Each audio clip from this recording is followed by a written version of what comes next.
Hi అండి. ఈరోజు నేను కొర్రలతో కిచిడి చేస్తున్నాను. చూడండి, కావాల్సిన పదార్థాలు: ఉల్లిపాయలు, క్యాప్సికమ్, క్యారెట్, ఒక్క పచ్చిమిరపకాయ, కొత్తిమీర, బీట్రూట్, టమాటా, అల్లం చిల్లిపాయ పేస్టు, పుదీనా,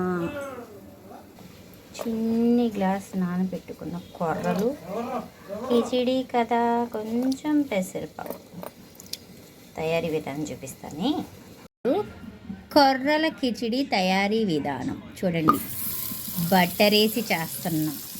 మా ఇంట్లో నెయ్యి లేదు, ఉంది కానీ బటర్ అయితే కొంచెం బాగుంటుందని నేను ఇప్పుడు ఏమేస్తున్నానో తెలుసా? చెక్క లవంగాలు వేయట్లేదండి, జీలకర్ర వేసుకుంటున్నా. మంచిగా జీలకర్ర కొంచెం అలా చిటుబట అయినాక ఏం చేస్తున్నానో తెలుసా?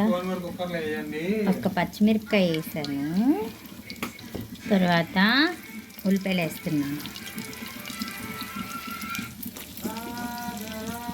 కొంచెం అలా వేగినాక కొంచెమే వేసి అల్లం చిల్లిపాయ పేస్ట్ చూడండి, చాలా కొంచెం.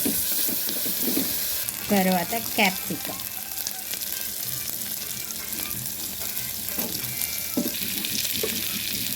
కొత్తిమీర, పుదీనాకు, కొత్తిమీర, బీట్రూట్, టమాటాలు, క్యారెట్ మొత్తం వేసేసి ఉప్పు వేసి పసుపు వేసి కొంచెం మగ్గబెట్ట ఉండండి. ఇక రండి, ఇలా మగ్గినాక నేనేం చేస్తానో తెలుసా?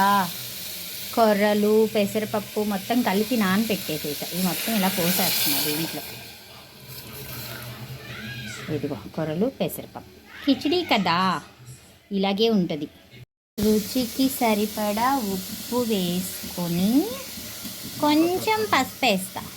చూసారా, గుమ్మ గుమ్మలాడే కొర్రల కిచిడి రెడీ. నేనైతే క్యారేజీ కట్టుకున్నా. ఇవాళ అలా మాడబడిని తీసుకొని హాస్పిటల్కి వెళ్తున్నా, అందుకని క్యారేజీ కట్టేసుకున్నా. లేకపోతే వేడి వేడిగా అయితే సూపర్ ఉంటుందండి.